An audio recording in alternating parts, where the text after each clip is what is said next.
Misalnya seseorang bertobat. Dulu umatnya Nabi Musa ada yang menyembah anak sapi, ijel itu. Harus tobat.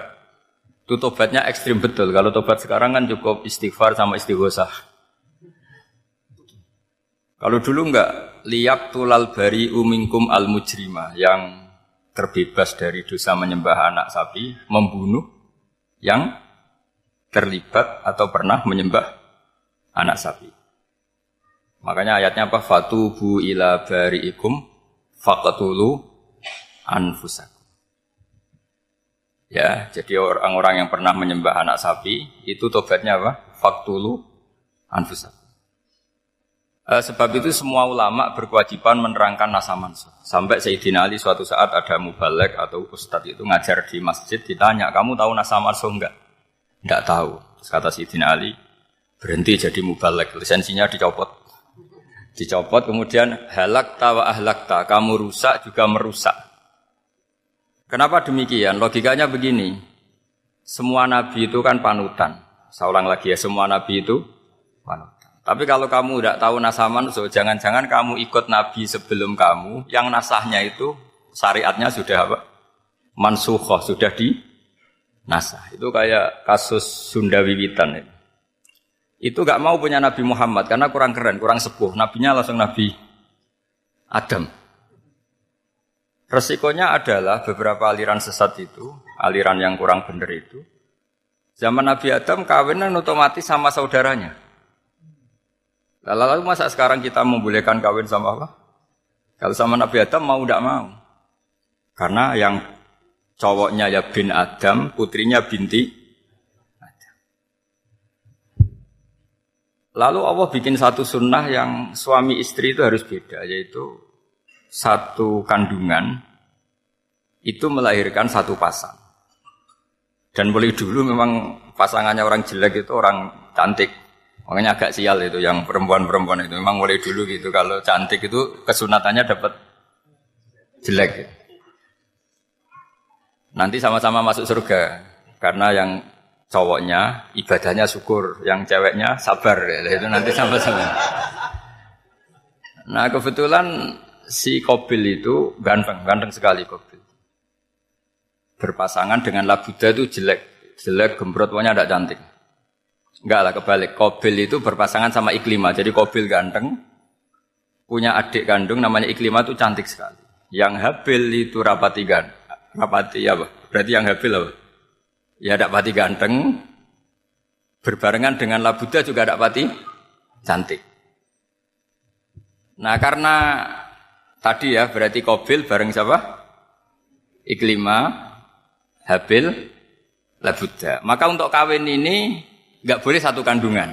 Jadi dulu karena nggak ada perbedaan ibu bapak, mau tidak mau beda. Yang penting beda. Yaitu akhirnya apa? Qabil dapat Labuda, yang Habil dapat Iklimah, karena beda kandungan. Itu sudah cukup. Nah, akhirnya kan nggak terima si Qabil. Masa orang ganteng dapat orang jelek. Jadi mulai dulu itu maunya orang ganteng ya dapat orang cantik, nggak terima. Tapi Allah ngatur seperti itu. Akhirnya terjadi percekcokan. Nah, dulu itu semuanya itu religius, sehingga ukuran percekcokannya masih religi, yaitu ya gini saja, kita ngadakan kurban, yang diterima itu ya menang. Ya ternyata dalam kompetisi itu yang menang siapa? Habil. Akhirnya Habil jadi menikahi siapa? Iklim. Kalau sekarang kompetisinya kan siapa paling kaya ya menang. Lebih gampang. Nah kemudian bayangkan misalnya, ya saya ini menerangkan nasa mansuh. Kita semua sering ngomong, sering berkoar-koar, sering menyarankan atau mewajibkan para nabi itu panutan dalam semua perilakunya. Ternyata ada beberapa perilaku yang sudah dinasah atau dihapus ketentuannya oleh syariatnya Rasulullah Shallallahu Alaihi Wasallam. Maka mengenali nasah mansuh itu keharusan dalam ulumul Quran. Ya, makanya Allah mengatakan apa? Manansah min ayatin aw nunsiha pasti na'ti bi khairim minha aw misli. Jadi saya nerangkan nasah mansuh itu dua sesi. Satu sesi antar nabi, dua di internal syariatnya apa? Sekali saja hari ini tok, sudah setelah itu anggap pinter sudah. Kalau Sudah, jangan tanya lagi. Nah, ada beberapa lagi syariat yang masalah metode. Dulu Nabi Nuh itu dibolehkan oleh Allah saking mangkelnya sama orang kafir. Saya ulang lagi, orang kafir itu kan biadab sekali, nempat buminya Allah, makan rezekinya Allah, kemudian mengkafirkan Allah. Pikirannya Nabi Nuh, orang biadab gini nggak layak hidup, itu pikirannya Nabi Nuh. Kalau dia pakai militer, tidak punya militer, ya pakai langit akhirnya. Pakai kekuatan langit, beliau berdoa, Rabbi la tadzar alal ardi minal kafirina dayyar. Innaka intadzarhum yudillu ibadaka wa la yalidu illa fajirong kafar. Ya Allah, mereka ini orang-orang kafir. Padahal pakai bumi engkau, pakai rezeki engkau. Matikan semua saja. Jangan sisakan satu pun. Karena kalau masih sisa, nanti anak turunnya ya gitu. Gennya gendo ya pasti melahirkan gendo. Gen. Wa la yalidu illa fajirong kafar. Kalau kamu sisakan, pasti melahirkan generasi gendo lagi, kafir lagi. Dituruti sama Allah. Kecuali orang 80 yang ikut Nabi Nuh. Nah, orang 80 yang ikut Nabi Nuh ini selamat karena iman. Maka generasi yang sekarang ini termasuk saya semua ini semuanya turunan orang iman. Maka kita ini punya dua status. Satu, Allah kadang manggil kita ya Bani Adam karena faktanya kita turunan Nabi apa? Adam. Panggilan kedua adalah dzurriyyataman hamalna ma'nuh. Orang-orang sekarang itu pasti turunan orang yang ikut perahunya Nabi Nuh. Jadi nasab kita ini sudah steril. Sudah tidak ada nasab lewat kafir karena yang kafir sudah habis. Semua orang sekarang itu turunan Nabi Nuh, yaitu disebut apa? Dzurriyyataman hamalna ma'nuh. Itu sekitar orang 80. Nah, oleh Allah Subhanahu wa taala syariat seperti ini pernah dituruti, yaitu akhirnya mereka mati semua kecuali orang 80 yang mukmin. Tapi uniknya Allah apa? Era Rasulullah sallallahu alaihi wasallam, Nabi kita Nabi Muhammad itu diutus rahmatan lil alamin. Ketika Nabi didustakan, diusir, disakiti, malaikat gunung, beberapa malaikat sing ahli adab spesial eksekutor lah kira-kira gitu. Muhammad, kamu bilang saja ke saya, kalau kamu ingin orang-orang Mekah Bujal CS saya hancurkan. Tapi apa kata Nabi? Saya berharap kalau mereka belum iman, anak cucunya iman. Karena bagaimanapun sperma ya atau calon bayi atau calon keturunan itu kan ada fi aslabir rijal atau fi zuhurir rijal. Jadi kalau dalam ilmu agama itu gen manusia itu disimpan di zuhurir rijal di punggung lelaki. Nanti dipindah ke arhamin nisa. Logikanya gini. Ini dengerin ya. Logikanya gini, misalnya Abu Jahal. Abu Jahal itu di situ ada orang namanya Ikrimah. Itu anaknya Abu Jahal. Itu orang mukmin. Akhirnya ya jadi orang alim. Abu Lahab itu di rahimnya di punggungnya ada perempuan namanya Darrah. Akhirnya juga orang mukminah. Saya berikan contoh. Khalid bin Walid itu anaknya Walid. Walid itu musuh besarnya Rasulullah. Tapi di punggungnya ada orang bernama Khalid. Ini dengerin. Nah di punggung ini kira-kira Allah sudah tahu apa belum? Jawabannya sudah. Artinya kalau ini mati atau kamu bunuh, kamu sebenarnya nggak bunuh orang kafir saja, bunuh calon orang mukmin yang sekarang masih bersemayam di punggungnya orang-orang kafir. Jadi bisa saja orang yang sedang kafir itu ada sekian calon generasi yang suatu saat mukmin. Itu syariat yang diajarkan ke Rasulullah Shallallahu Alaihi Wasallam. Karena kasofnya Nabi, kasof itu satu kondisi di mana seorang Nabi itu dipertontonkan sesuatu yang nggak kelihatan. Itu dalam bahasa Arab kasof atau mukasyafa. Nabi dipertontonkan ternyata banyak orang kafir yang di punggungnya itu ada calon generasi mukmin atau muslim. Akhirnya Nabi nggak berani. Jangan bunuh. Mungkin bapaknya ada iman tapi anaknya iman. Betul, Abu Jahal punya anak Ikrimah, Abu Lahab punya anak Darrah, Walid punya anak siapa? Walid. Itu mirip seperti kita, bapak era sholat, anak ETPK sholat, akhirnya bapaknya katut sholat. Banyak enggak di Indonesia, bapaknya tidak bisa baca Quran, anaknya hafid. Itu kalau bapaknya kamu habis, tidak ada yang meselin. Makanya biarkan hidup saja. Nah, artinya gini, andaikan tidak ada ulama yang menerangkan nasa mansuh, dikira syariat Nabi Nuh itu abadan mu'abbadat, selamanya lama. Jika main teror sama orang kafir sah berdasar Nabi Nuh, padahal kita sudah ganti Nabi. Yaitu syariatnya Rasulullah Shallallahu Alaihi Wasallam masyhur itu ketika Nabi ngendikan, Saya tidak minta mereka dihukum, tapi ya Allah saya minta Allah mahdi qaumi fa innahum la ya'lamun. Mereka kafir itu karena tidak tahu. Sehingga ada periode. Loh kalau perang itu beda. Perang itu konteksnya duel. Itu tidak harus sama Abu Jahal, Abu Lahab. Ada penjahat mau bunuh kamu wajib perang enggak?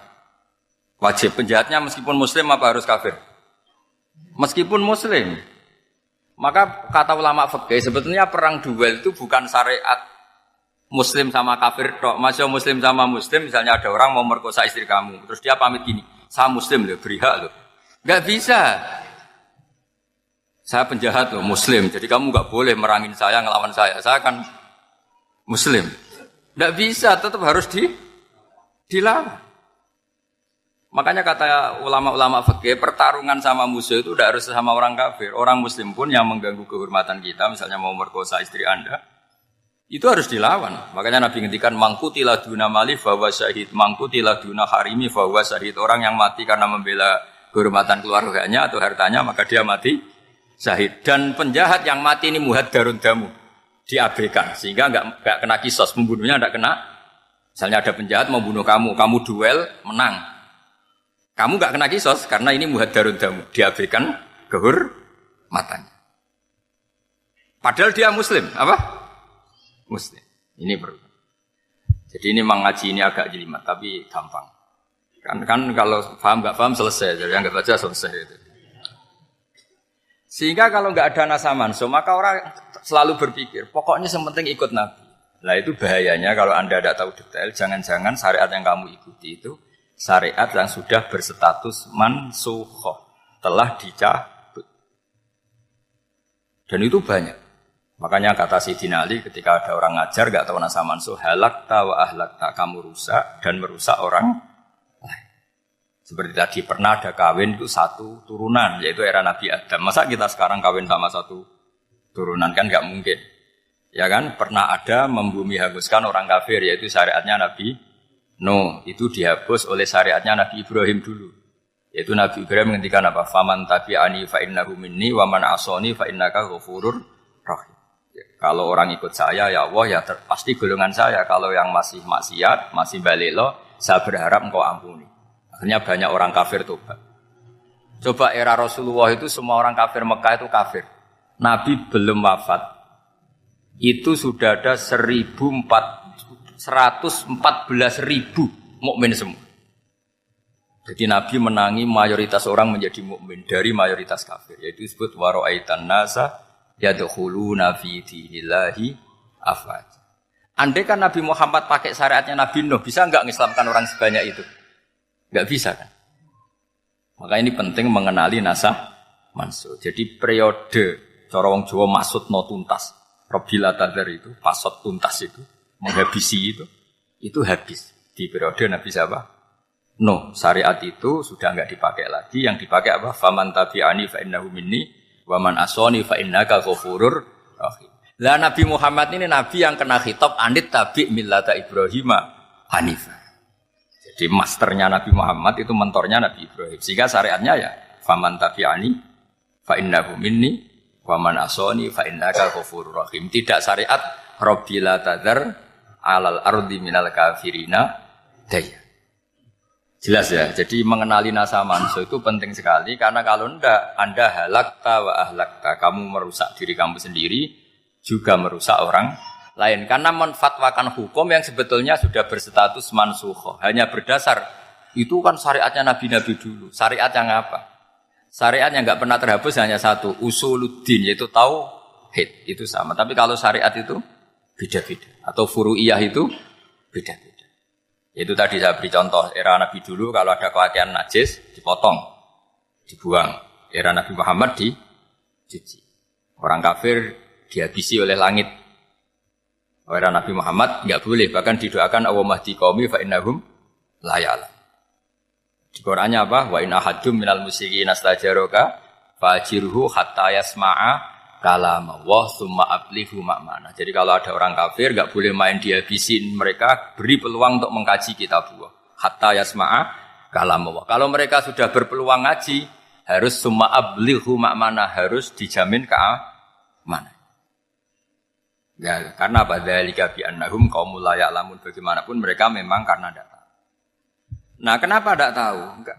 Karena tadi mereka tertutup oleh kultur yang beratus-ratus tahun. Mbah-mbahnya mereka menyembah batu, menyembah berhala. Ya taunya itu ya Tuhan. Bagaimana Anda bisa menjelaskan sesuatu yang sudah beratus-ratus tahun kan tidak gampang. Maka ada periode dimaklumi, apa? Kalau era sampean kan, mosok waktu disembah saking gobloke orang, kamu lahir kan sudah nyembah Allah, tidak nyembah batu. Bayangkan kalau kamu jadi mereka.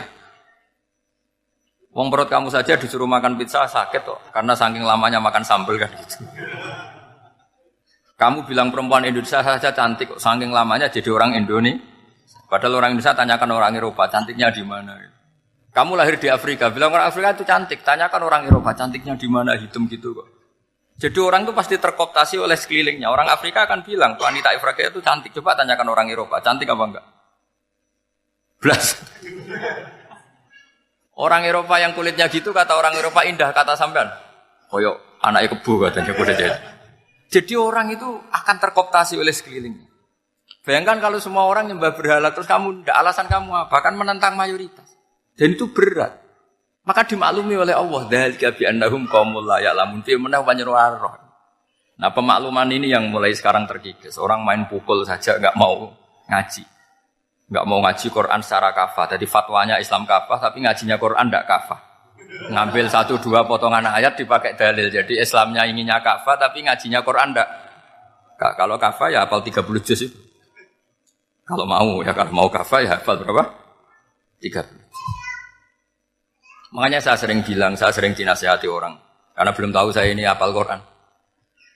Apa harusnya Islam itu kafah? Kata saya, ya dimulai dari konsep Islam itu kafah dulu. Apa ya hafal Quran secara kafah. Jadi ini penting saya utarakan. Bahaya sekali orang mengenali Islam tanpa mengenali nasah mansuh. Karena beberapa syariat Nabi sebelum kita itu berstatus mansuh. Terus contoh berikutnya. Ini nasah mansuh antar Nabi apa khusus internal Nabi? Antar Nabi aja nggak selesai nih sampai subuh aja nggak selesai. Contoh yang paling keren mungkin cowok semua senang. Nabi Dawud dulu istrinya berapa? 99. Nah itu kalau masih halal itu kan berarti jenengan tuh punya istri berapa? Wah kan ngeri betul. Punya satu aja repotnya gitu, apalagi berapa? Punya 99. Terus kamu bilang gini, ini kan syariatnya Nabi Dawud, Nabi kan bisa diikuti. Pernah ada periode di mana seperti itu boleh.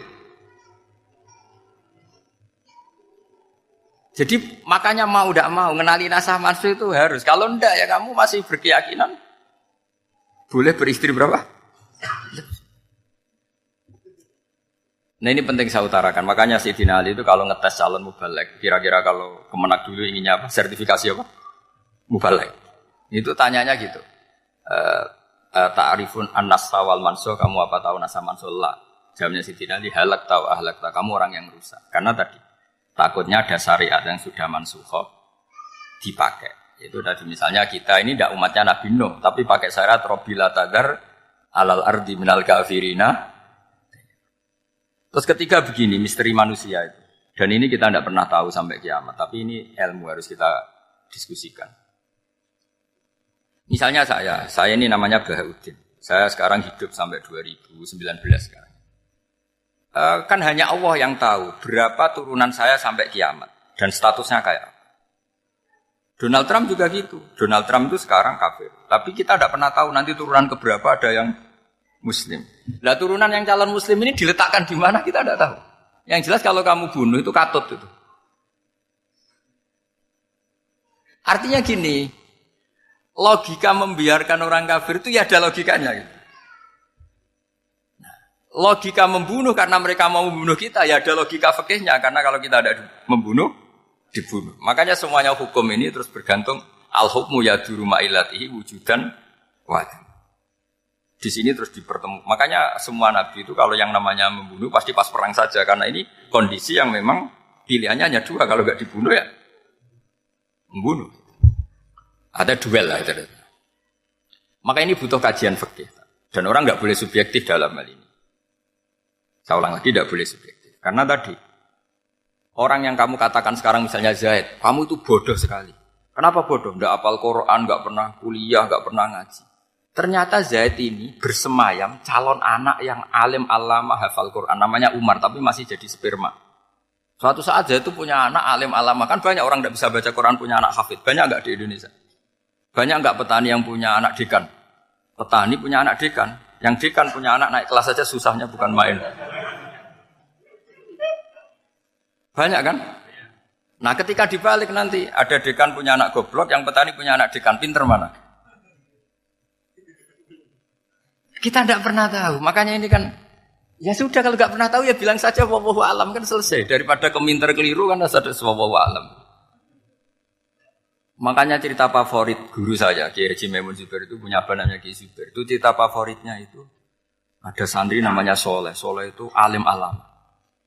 Orang Madura itu cara berpikir kan kalau kiai saja alim seperti itu apalagi bapaknya. Pas bapaknya main ke pondok, santrinya ada ribuan. Bapaknya main ke pondok itu.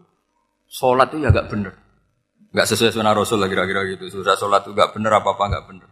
Masih ditakwil sama santri Madura karena orang Madura itu kultus. Mungkin khilaf. Khilaf itu satu khusus, pokoknya perlakuan khusus. Suatu saat saking bodohnya orang itu kenceng tuh pinggir musola. Wah ini nggak bisa ditakwil lagi, akhirnya nggak bisa ditakwil tuh nggak. Wah ini sudah nggak bener ini, nggak bener. Singkat cerita santri tadi nggak kuat matur ke kiainya, Pak Yai, jenengan sealim itu kok bapaknya segoblok itu. Kenapa? Ya, dia kencing pinggir musola. Oh bapak saya itu pinter sekali. Kok bisa? Karena beliau yang memutuskan saya mondok sampai saya jadi alim alama seperti ini. Yang bodoh itu mbah saya. Bodoh itu bahasa saya kan.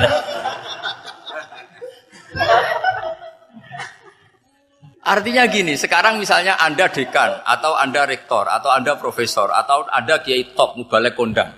Anda mubalek kondang terus punya anak, gobloknya bukan main atau apalagi anaknya ketangkep KPK. Yang satu anaknya orang bodoh jadi dekan. Kalau kompetisi ini pinter mana coba? Ada ahli metodologi tapi anaknya itu terlibat narkoba. Yang ini petani utun. Anaknya dekan, kira-kira kalau dikompetisikan pinter mana? Anaknya pinter petani tadi gitu. Yang ketika petani kamu vonis bodoh gitu. Tapi siapa tahu kalau ini menyimpan calon. Paham ya? Kita tidak pernah tahu. Makanya Quran selalu ngajari dalam ilmu sosial itu wa in adri la'allahu fitnatul lakum wa mata'un ila. Di dalam ilmu sosial itu kita harus jawab tidak tahu. Karena makanya saya tadi pagi ngaji di direktorat saya bilang, saya pernah diprotes orang, Gus kamu udah jelas, 01 apa 02. Ya saya jawab, manusia itu makhluk yang paling gak jelas. Sekarang soleh suatu saat bisa saja gak soleh. Yang sedang gak soleh suatu saat soleh. Sesuatu yang mungkin rubah kok kamu fanatik itu gimana? Nalarnya itu gimana? Coba kita tahu dulu, Wahsy itu pembunuh Hamzah, akhirnya mati mukmin ya gak? Padahal orang yang sangat dibenci Rasulullah karena membunuh Sayyid siapa? Hamzah. Sa'labah yang tukang itikaf di masjid akhirnya su'ul khatimah. Kita tidak pernah. Nah kalau nggak pernah tahu ya tidak usah terlalu fanatik biasa saja. Kayak jenengan seneng saya itu ya saya tidak tahu sampai kapan ya. Saya seneng sampean sampai kapan ya. Kayak suami istri. Pas nikah harmonis bulan madu sampai kapan bertanya. Yang jelas paling awet itu pasangan jelek itu pasti nggak awet. Makanya jadi guyonan tuh. Pasangan itu jangan baik-baik gak awet. Kalau jelek itu awet. Ternyata maksudnya cantik sama ganteng. Itu suatu saat pasti jadi jelek. Yang jelek sama jelek pasti jelek terus. Makanya jadi guyonan.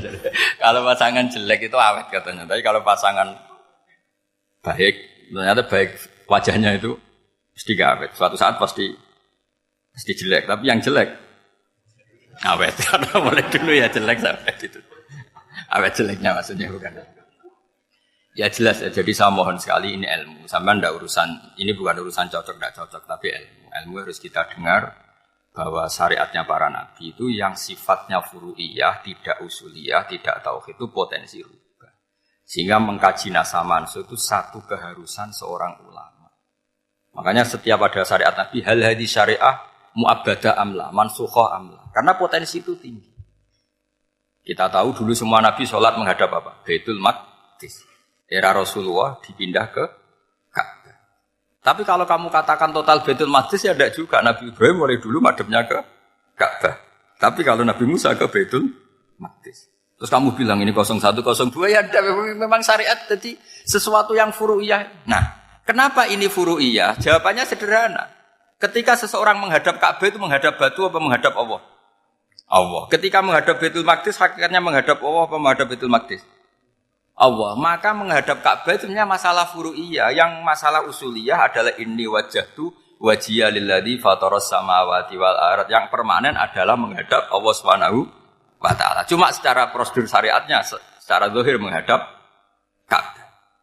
Maka potensi rubah karena ternyata itu furu'iyah, untuk kiblatnya itu furu'iyah. Yang permanen adalah menghadap ke Allah Subhanahu wa ta'ala.